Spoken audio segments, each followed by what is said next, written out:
नमस्कार दोस्तों, BP news channel में एक बार फिर से आपका स्वागत है। मैं हूं प्रेम कुमार, बहुत डायरेक्टर एंड रुचि हरियाणा। साथियों, जैसे कि हर प्रकार की खबरें आप लोगों तक हम प्रेषित करते हैं, वो राजनीतिक लेवल की हो, धार्मिक लेवल की हो, सामाजिक लेवल की हो या किसी क्राइम लेवल की हो।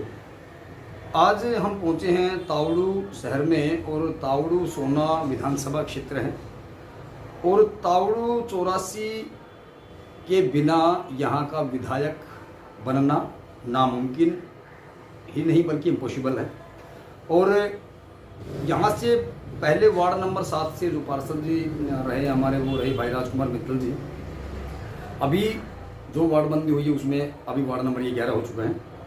तो आज हम राजकुमार मित्तल जी के रेजिडेंस पे पहुँचे, निवास स्थान पर पहुँचे हैं और यहाँ पर हमारे गुरुजी माननीय श्री कमल सिंह सहरावत जी भी उपस्थित है। ये हमारा सौभाग्य है। तो आज हम राजकुमार मित्तल जी से जानना चाहेंगे कि भारतीय जनता पार्टी में आप एक लंबे अरसे से जुड़े हुए हैं, जनसंघ के समय से जुड़े हुए हैं और भारतीय जनता पार्टी ने जो देश के लिए जो विकास कार्य किए हैं, भारतीय जनता पार्टी क्योंकि 2014 में सत्ता में आई है, 2014 से यदि पहले भी आ जाती तो शायद कुछ भारत का उद्धार हो गया होता। देखिए हमारी खास रिपोर्ट। नीति में सबका साथ सबका विकास रखना ध्यान हाथ है, तो वो बाजू दिखा कि कांग्रेस के राज में हरियाणा के अंदर 90 विधानसभा सीटें हैं। कभी भी दलित समाज को शायद 1 या 2 टिकटों से ज़्यादा टिकटें नहीं दी कांग्रेस ने। और भारतीय जनता पार्टी के राज में यदि मैं बात करूं तो मैं खाली दलित की बात नहीं करूंगा, मैं ओनली वाल्मीकि की बात करूंगा। वाल्मीकि समाज के लगभग 8 MLA टोटल हरियाणा में। तो ये बहुत ही बड़े महत्वपूर्ण गर्व की बात है। दलित समाजों की जो पार्टियां भी हैं, मैं उनको भी कहना चाहूंगा शायद उन्होंने भी इतनी तवज्जो इस समाज को नहीं दी जो बीजेपी ने दी। देखिए, कांग्रेस में जितने भी मुख्यमंत्री आए जी, उन्होंने अपनी जो जाति है जी, उसको जी, जी, जला लाए, जी सर, अपने क्षेत्र के लिए काम किया, जी, विश्व समाज को ऊपर उठाने के लिए। बिल्कुल राइट है सर। हुड्डा आए अपने तो क्षेत्र में, इन्होंने अपना क्षेत्र वो 3 जिले मतलब ओल्ड तक, यस, उससे बाहर निकलने की उन्होंने कभी कोशिश नहीं की। जी जी, जरूरी नहीं समझा। हाँ, जरूर नहीं समझा जी।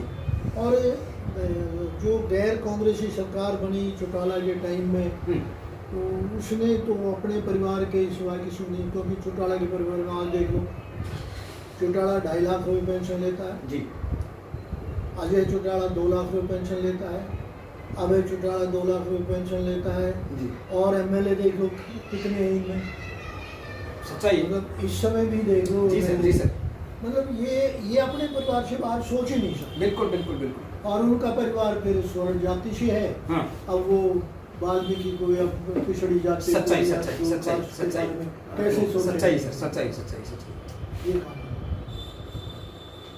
एक अभी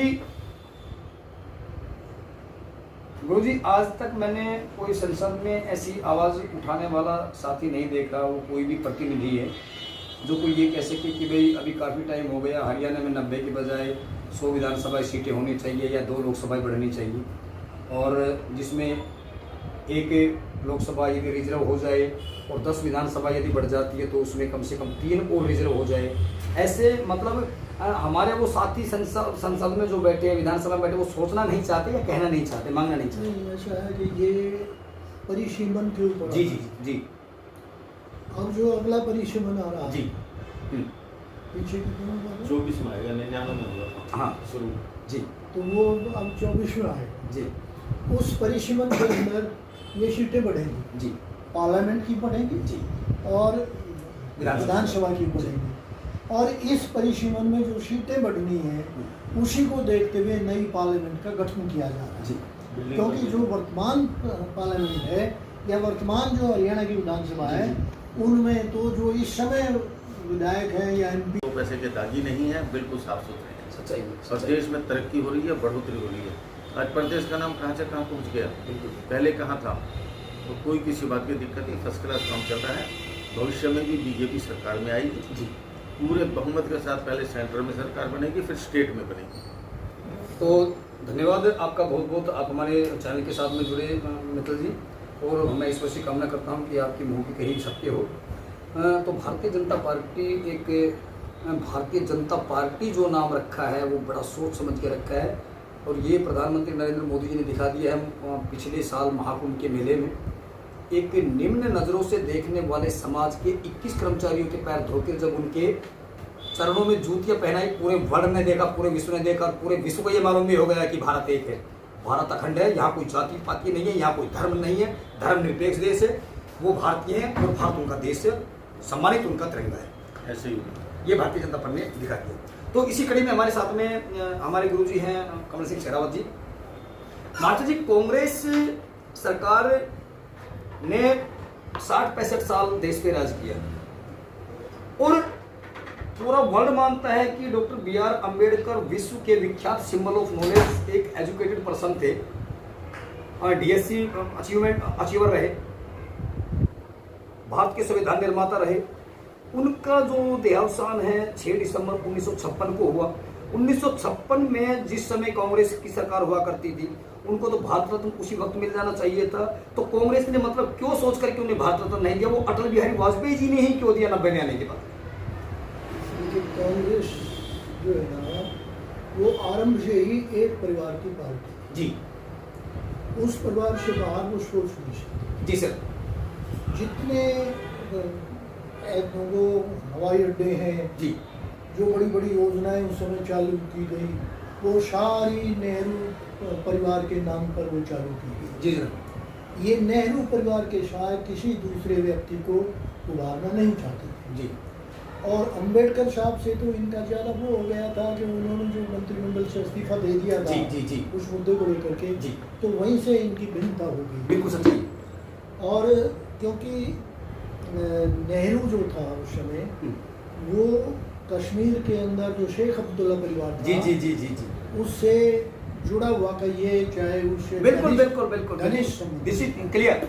और उस कारण से उन्होंने अंबेडकर जी को ऊपर उठाना नहीं चाहा। सच्चाई सर। और वो क्योंकि वाजपेयी एक बहुत सुलझे हुए राजनेता थे, जी, एक बहुत बढ़िया राजनेता थे, बिल्कुल बिल्कुल, इसलिए उन्होंने इस महत्व को समझा जी, कि हमें अंबेडकर जी को सम्मान देना चाहिए जो उनको पहले मिल जाना बिल्कुल चाहिए बिल्कुल था। सर, बिल्कुल।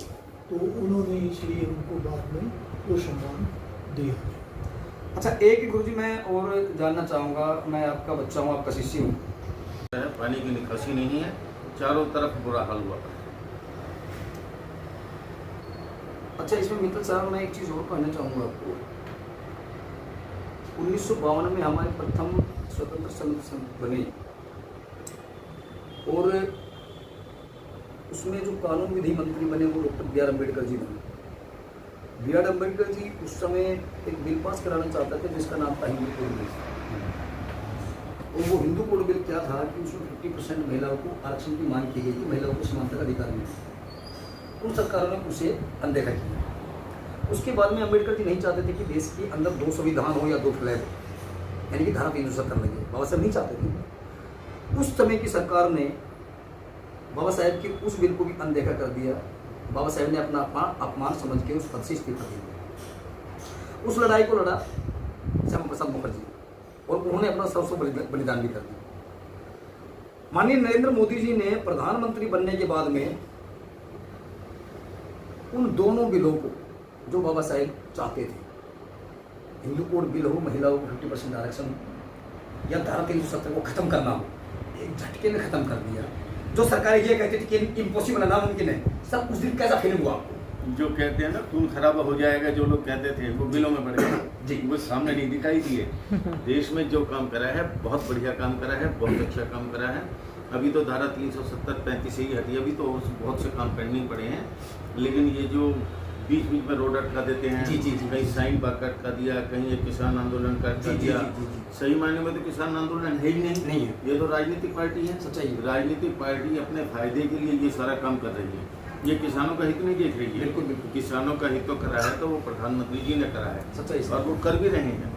देश के लिए बहुत कुछ कर रहे हैं। दुनिया भर में उनको ग्रांट दे रहे हैं, बैंकों में खाते में पैसा दे रहे हैं, गरीबों के लिए कर रहे हैं, SC-BC के लिए कर रहे हैं, बिल्कुल बिल्कुल, गरीबों को ऊंचा उठाना चाहते हैं, उनको सिलेंडर फ्री दे रहे हैं, उनकी योजनाएं बना रहे हैं।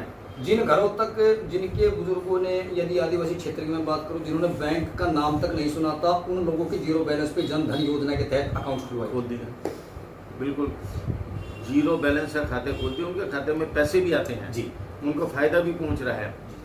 नरेंद्र मोदी जी को अब 14 में नहीं आने चाहिए थे, इनको तो और 10 साल 15 साल पहले आना चाहिए था, सच्चाई। जो आज हिंदुस्तान का इतना बुरा हाल नहीं होता, जो हालत जो है 2014 से पहले हुई। रोज अखबारों में सुबह उठते पढ़ते थे, आज फलाना घोटाला, आज ये घोटाला, आज वो घोटाला। अब कहाँ है वो? मोदी जी को अपने घर परिवार की चिंता नहीं है, घोटाला कहाँ से आ जाएंगे? सच्चाई से। घोटाले तो बहुत दूर की बात है। हमारे यहाँ का मुख्यमंत्री देख लो, जी। कोई 2 पैसे का लांच ही नहीं लगा सकता। सच्चाई। राजनीतिक विरोधी कुछ भी कहो, बिल्कुल, वो तो उनकी फितरत है। लेकिन 2 पैसे का भ्रष्टाचार का नाम उनके ऊपर नहीं लगा सकता कि मैंने 2 पैसे लिए हैं, मैंने दिए हैं इनको और इन्होंने लिए हैं। कोई कह सकता है? बिल्कुल। कोई आदमी ऐसा नहीं जो कह देगा लिया है। और यही पोषण हमारे यहाँ के स्थानीय MLA की है। पीठ पीछे से विपक्षी कुछ ही कहते रहो, जी जी जी।